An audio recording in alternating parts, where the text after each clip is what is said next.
네, 이어서 하도록 하겠습니다.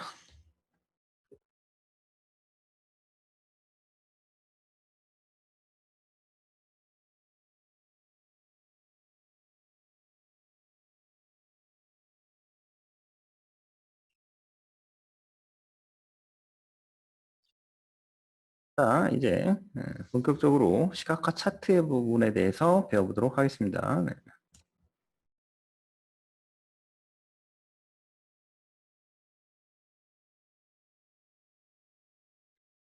시각화 차트에 대한 부분을 다룰 건데요. 스팟파이어는 시각화 분석 도구로 다른 제품들은 제공하지 않는 다양한 시각 차트와 분석 기능을 제공합니다.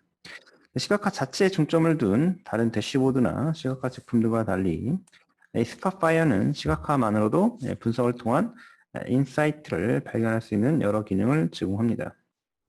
이 스팟파이어의 시각 차트 사용법은 크게 어렵지가 않습니다. 이 사용적 화면이 매우 직관적으로 구성되어 있고 많은 시각화들이 대부분 동일한 개념과 화면으로 구성되어 있기 때문입니다. 그래서 이 장에서는 시각화 차트에 관한 기본적 설명을 여러 시각화 차트 중에서 막대 그래프 위주로 다루고 동일한 기능들에 대해서는 중복 설명은 피하겠습니다. 따라서 혹시 처음 접하더라도 반드시 막대 그래프의 기능을 먼저 숙지하고 나서 다른 시각화를 해보시는 게 조금 더 좋을 것 같습니다. 스팟파이어 프로그램에서 가장 핵심적인 부분은 시각화, 즉 차트 부분입니다.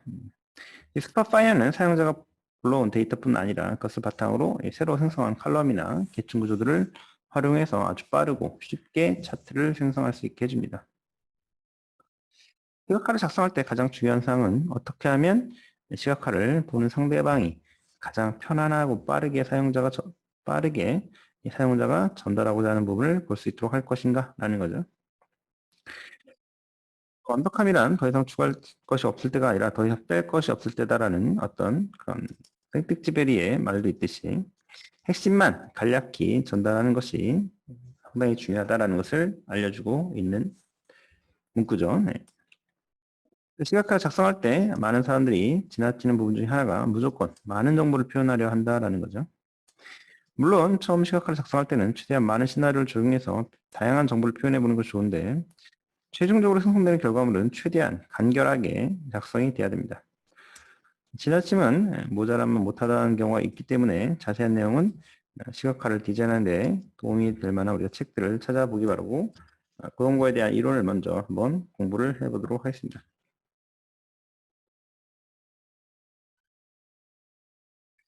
전에 우리가 배운 그 시각화 이론 중에서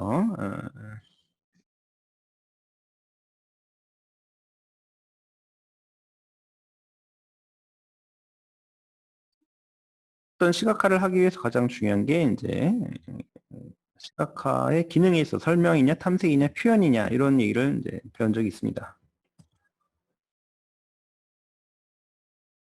여기요, 그죠? 그래서 시각화 설명한다라는 것은 어떤 시각화를 통해서 전달하는 메시지와 주요한 분석 결과를 설명하는 기능이고요. 탐색한다는 것은 데이터에 숨겨져 있는 관계와 패턴을 찾기 위해 시각적 분석 기능이죠. 데이터에 어떤 유의미하거나 흥미로운 요소를 이용자가 직접 탐색하는 것입니다. 표현 기능은 데이터에 대한 분석적인 어떤 통찰보다는 데이터를 활용한 개인 작품이나 예술적인 표현을 통해서 감정적인 시선이나 이야기 전달, 공감을 불러일으키기 위한 기능이다 라고 배웠고요.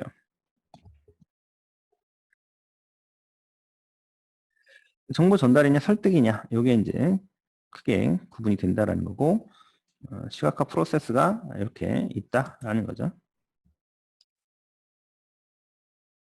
탐색할 때는 이제 어떤 식으로 이제 배열을 할지를 보는 거고요.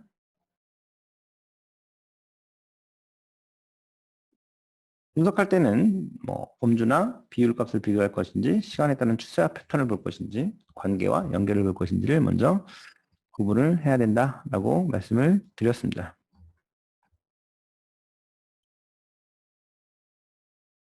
그러니까 먼저 그 시각화 데이터 분석하는 수행 순서를 한번 보도록 하겠습니다. 데이터 표현 규칙과 우리가 패턴 도출하는 그런 방법을 한번 하나하나 알아보도록 하겠습니다.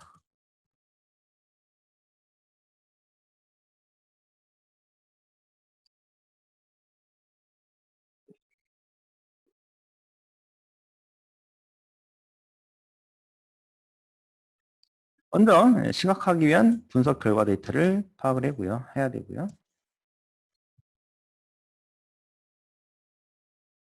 여기서는 이제 그 병원 처방 데이터 가지고 한번 해보도록 하겠습니다. 데이터 불러와야 되죠. 그래서 기존에 있는 페이지는 좀 받고요. 폴더에서 그냥 바로 불러오도록 하겠습니다. 병원 처방 데이터를 보시면 됩니다.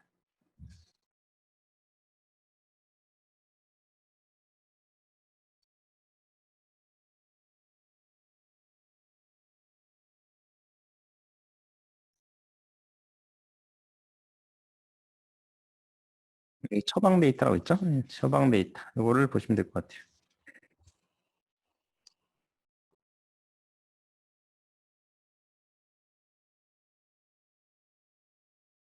이거로 합시다. 네. 드래그, 네. 이렇게 이게 떠야 돼요. 그죠? 이렇게 플러스가 떠야 됩니다. 그래서, 네, 확인 누르고요. 확인 누르시면 되죠. 네. 그래서, 네, 시각화하기 위한 분석 결과 데이터를 파악을 한다라는 게 먼저고, 처음에 분석 결과 데이터가 시각화를 위한 데이터로서 적절한지를 검토해야 되고요. 그 점검 항목이 있다라는 거죠. 그래서 예를 들면 데이터 검수 결과서 예시가 있어요. 그래서 데이터 검수 결과를 예를 보면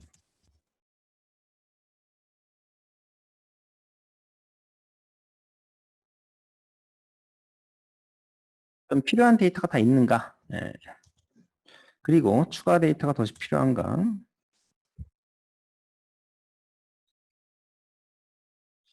그리고 어떤 크기와 형태는 만족스러운가? 그리고 필드의 널값, 리스팅 밸류, 별측치가 있는가? 이런 것들이죠. 그래서 이런 것들, 데이터가 중복되어 있는가?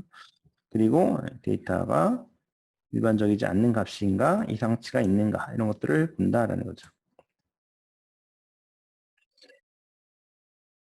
이제 점검 결과를 체크하시고 비교하시면 점검 결과를 보시면 됩니다. 그리고 나서 이제 데이터 명세서를 작성을 해야 되는데요.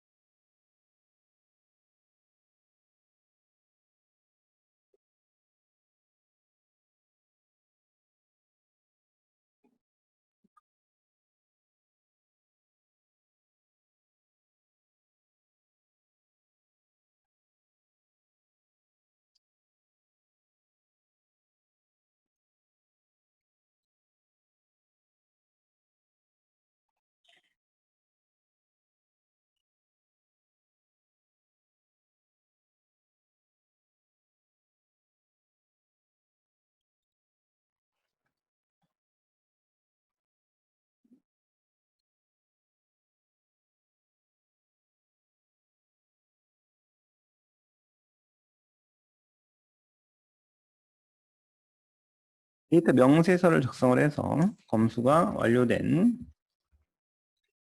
데이터에 대해서 어떤 변수별 데이터 유형과 어떤 데이터값 범위 등에 대한 어떤 상세 내역을 정리한 시각 데이터 명세서를 뭐 이런 식으로 예를 들면 이런 식으로 작성을 하시면 됩니다.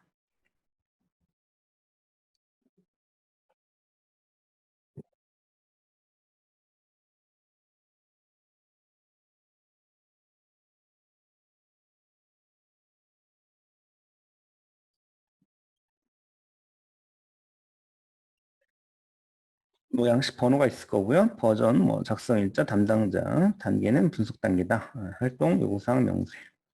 뭐 변수명에 대해서 제품 주문 데이터 뭐 이런 것들, 제품 정보, 날짜 데이터형에는 날짜인지, 문자인지, 숫자인지, 데이터 유형에 이제 명서, 등비라고 해서 우리가 명목형이냐, 순서형이냐, 등간형이냐, 비율형이냐에 따라서 이렇게 넣어주시면 됩니다.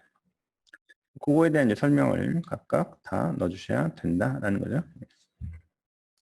항상 분석에서 가장 기본은 데이터에 대한 어떤 기본적인 어떤 이런 명세가 작성이 되어 있느냐라는 건데 거의 대부분의 데이터 분석가들이나 실무에서도 역시 이런 과정을 많이 생략하고 하시는 경우가 꽤 많은데 상당히 중요한 작업입니다.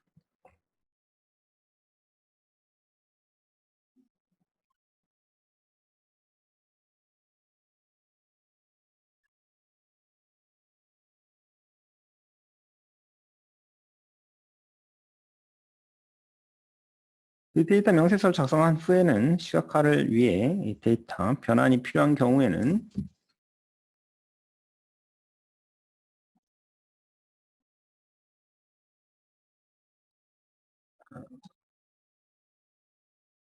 우리가 변환을 수행해야 되죠. 네, 데이터 변환을 수행해야 되는데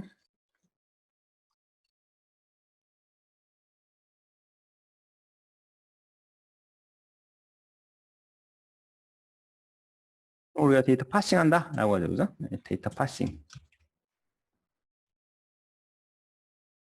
예를 들면 연월일 이런 형태가 있을 때 날짜 형식 데이터 변수에서 연도만 추출하는 것 같이 변수의 값을 쪼개서 일부의 값만 가지도록 변환하는 것들. 그리고 이제 데이터 변수 병합하기 부분이 있죠. 그죠?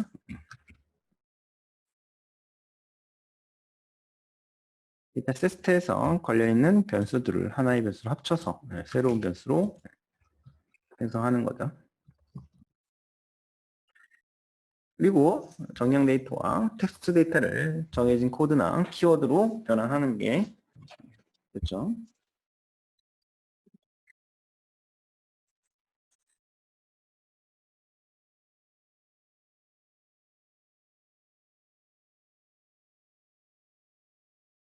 그래서 뭐 예를 들면 제품명과 같은 어떤 텍스트 데이터를 해당하는 제품 코드로 변경한다든가 이런 것들이 괜찮을 것 같아요. 그리고 기존 데이터에서 어떤 새로운 값을 만들어 내는 것도 좋고요. 파생 변수 만든다라고 하죠 우리가 그죠? 예를 들면 제품 단가와 제품 주문 수량 이 두 변수를 이용해서 주문액을 계산해서 새로운 변수를 추가하는 경우와 같습니다.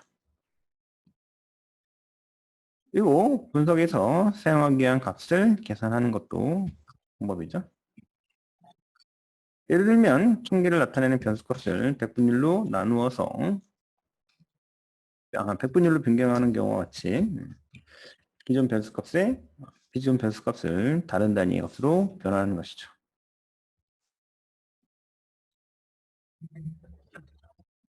사용할 계획이 없는 데이터는 삭제해야 된다 이런 얘기죠.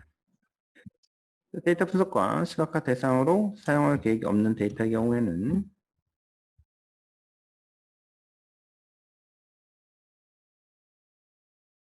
분석을 위한 데이터 세트에서 제외를 하는 거죠. 데이터 삭제의 경우에는 추후 다른 분석에서 사용 가능성이 있을 수 있으므로 데이터의 영구 삭제보다는 다른 저장소에서 보관해두는 것이 좋겠다라는 것입니다.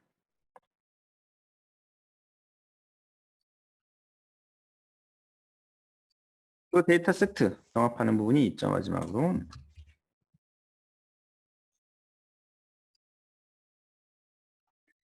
두 개의 데이터 세트가 데이터 분석과 시각화를 위해 관련성이 있는 경우에는 하나의 데이터 세트로 병합하는 것이 좋습니다.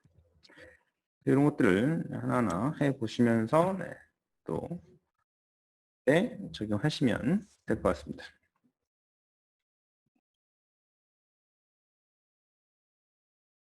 그 다음에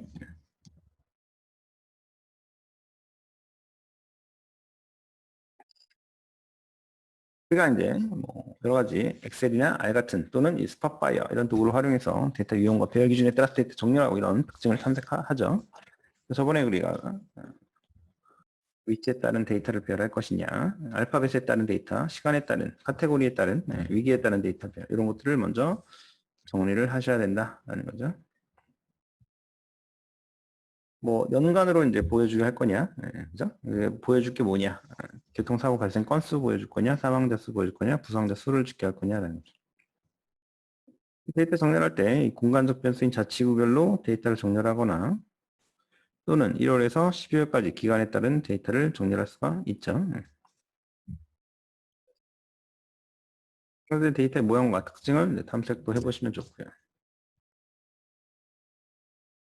그래서 결국은 이 데이터 분석 유형과 목적에 따라 데이터를 시각적으로 분석해서 저번에 말한 어떤 데이터 표현 규칙과 패턴을 찾는다라고 했습니다.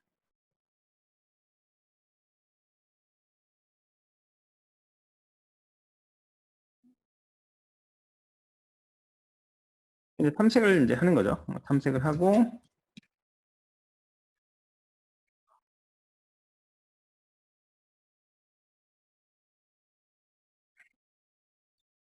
그리고 네, 패턴을 찾는 거죠.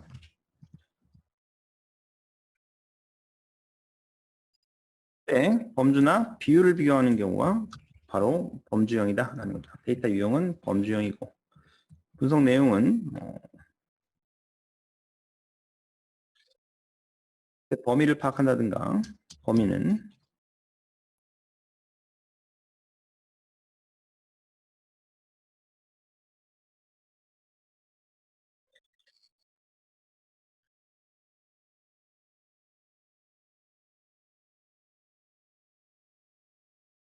분포 형태를 본다든가 흔히를 본다든가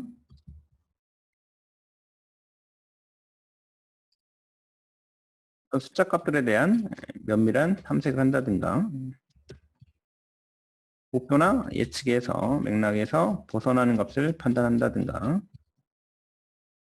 이렇게 해서 결과를 이제 데이터 규칙, 표현 규칙 및 패턴을 정리하는 것이죠.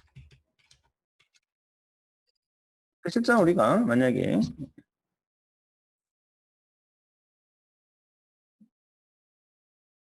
데이터에서 이거를 적용한다고 하면 이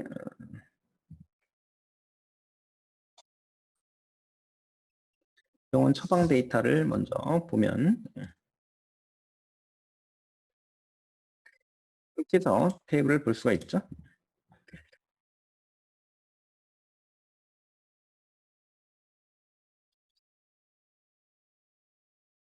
분모가 있고 진료 면허리 있습니다. 그래서 2008년부터 쭉 보시게 되면 2008년 월이 이제 있는데 이게 순서대로 정렬이 안 되기 때문에 여기서 만약에 순서대로 정렬할 수가 있으면 정렬하시고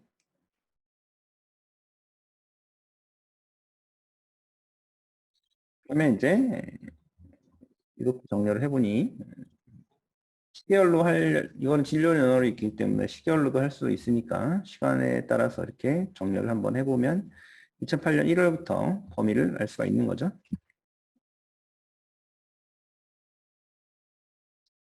그걸 조금 더 빠르게 보는 방법은 여기 진료 면허를만 보시고 여기에 이 부분이죠. 그죠? 2008년 1월부터 11월까지 있다라는 거죠.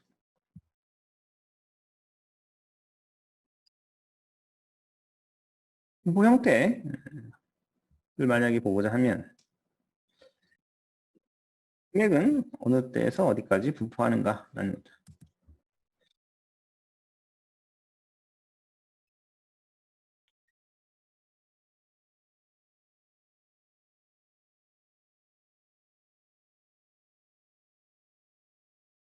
뭐 일회 투여량 이런 것들에 대한 분포도 볼 수가 있고요. 환자 나이에 대한 분포를 먼저 볼 수가 있네요.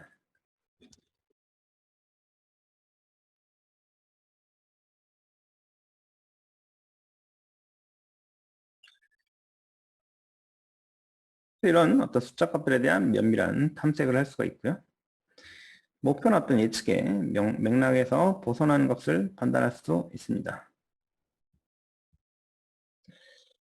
평균 단가 보니까 그죠? 이렇게 벗어나는 것들이 있죠.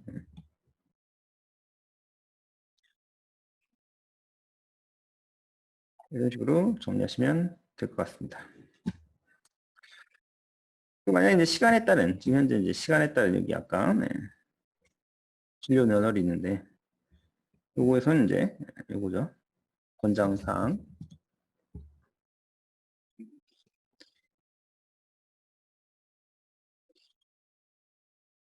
어느 이제 진료 너널이 많은지에 대한 카운트를 할 것인지, 평균 단가와의 관계를, 금액과의 관계를 볼 것인지, 분명 명과에. 여기서 진료 너널에 따른 뭐, 특별한 의미 있는 게 뭐,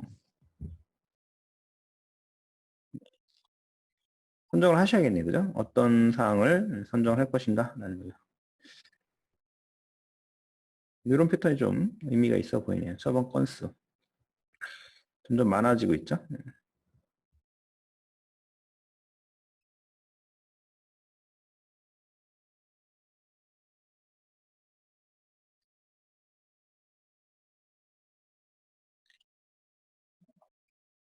만약에 이제 시간에 따른 추세와 패턴을 본다라고 하면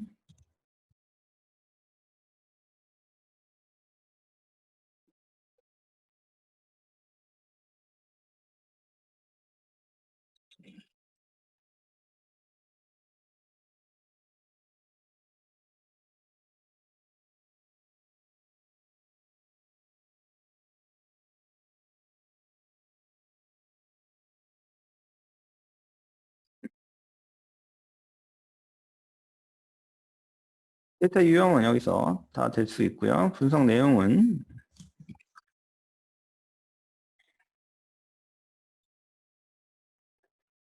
방향을 볼 것이냐,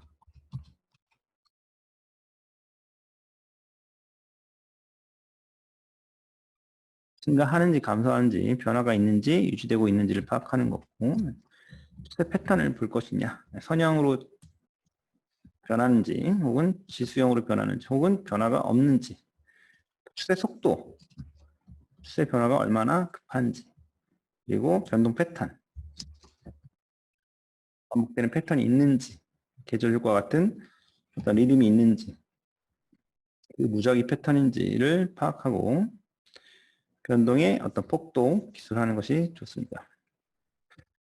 중요도는 알아낸 패턴이 중요한 신호인지 무시해도 되는 잡음인지를 파악해 볼 수가 있고요. 연수 사이에 어떤 교차나 접촉이 발생하는지, 관계의 변화를 나타내는 어떤 교차점이 발생하는지를 확인해 보는 것이 좋고, 그에 따른 결과를 정리하시는 게 좋습니다.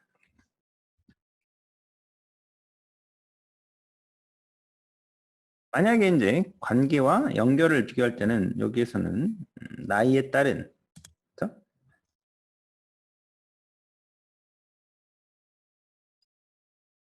역과를 보면 그보다는 나이에 따른 환자 나이와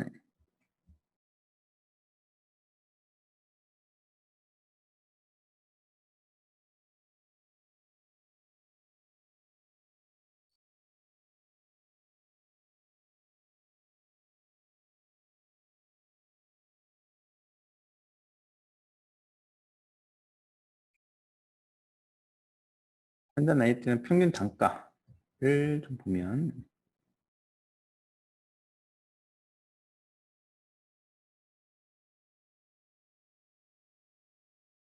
처방 건수를 볼까요? 환자 나이와 처방 건수의 관계를 보는 게 낫겠네요. 그래서 산점도를 보면 환자 나이를 여기다 놓고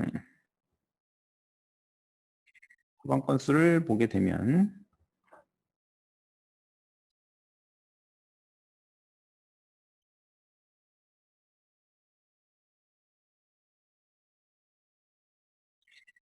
네, 건수가 50대, 60대 이쪽에 조금 많아지는 경우가 좀 많이 있죠. 그죠?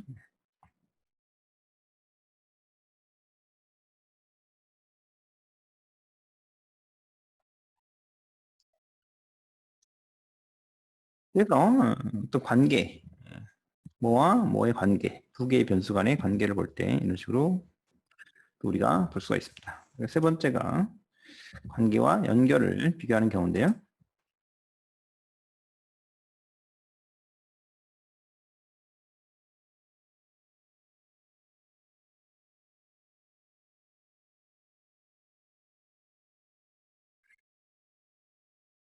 이것도 마찬가지로 데이터 유형은 모든 데이터 유형을 다 쓸 수가 있고요.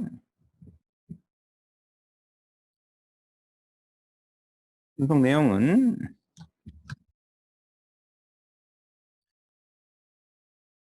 예외인 경우가 있는지, 이상치가 있는지, 아웃라이어, 정상 범위를 벗어난 변수가 있는지를 파악할 수가 있고요. 상관성을 볼 수가 있다는 거죠. 변수 간의 관련성이 강하면 이게 양의 상관관계면 이런 식으로 되어 있고요. 음의 상관관계면 이렇게 되어 있죠. 상관이 없으면 이렇게 전체적으로 흩어져 있는 거죠. 그죠?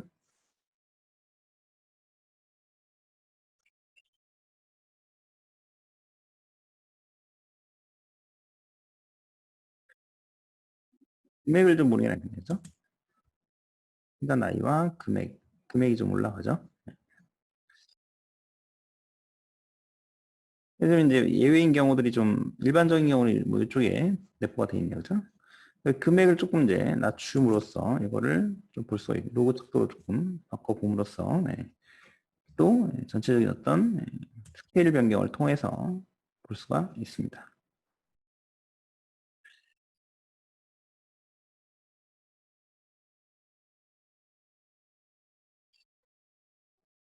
또로써 강한 상관계가 있는지 약한 상관계가 있는지 그리고 연관성이 있는지 인수간의 조합에 어떤 존재하는지 그리고 클러스터 어떤 군집이 있는지 군집화가 되는지 데이터 포인트 사이에 빈틈이 없는지 확인하고 계층 관계에 데이터 범주 하위 범주의 구성과 분표 관련성을 결정하는 겁니다.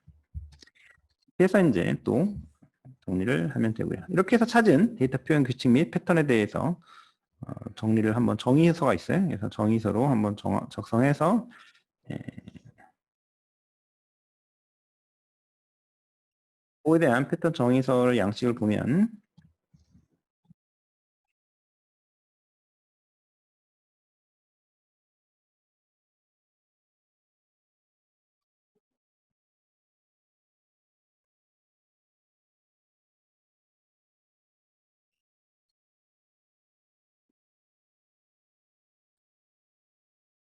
이런 패턴 정의서를 만들어 볼 수가 있습니다.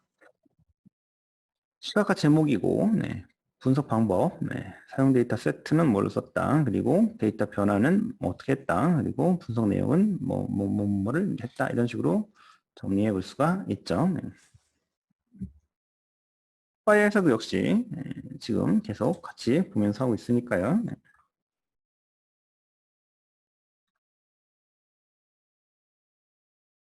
어떤 원칙이 있다라는 거죠. 이 시각화에는 이 시각화 요건 정의와 이 스토리보드 기획 이런 부분에 대한 이론이 좀 있다라는 부분을 다음 시간에 좀 하고요. 여기서는 이 정도로 해서 마치도록 하겠습니다. 또 원칙과 함께 파이 그래프를 이용해서 한번 다음 시간에 해보도록 하겠습니다. 네.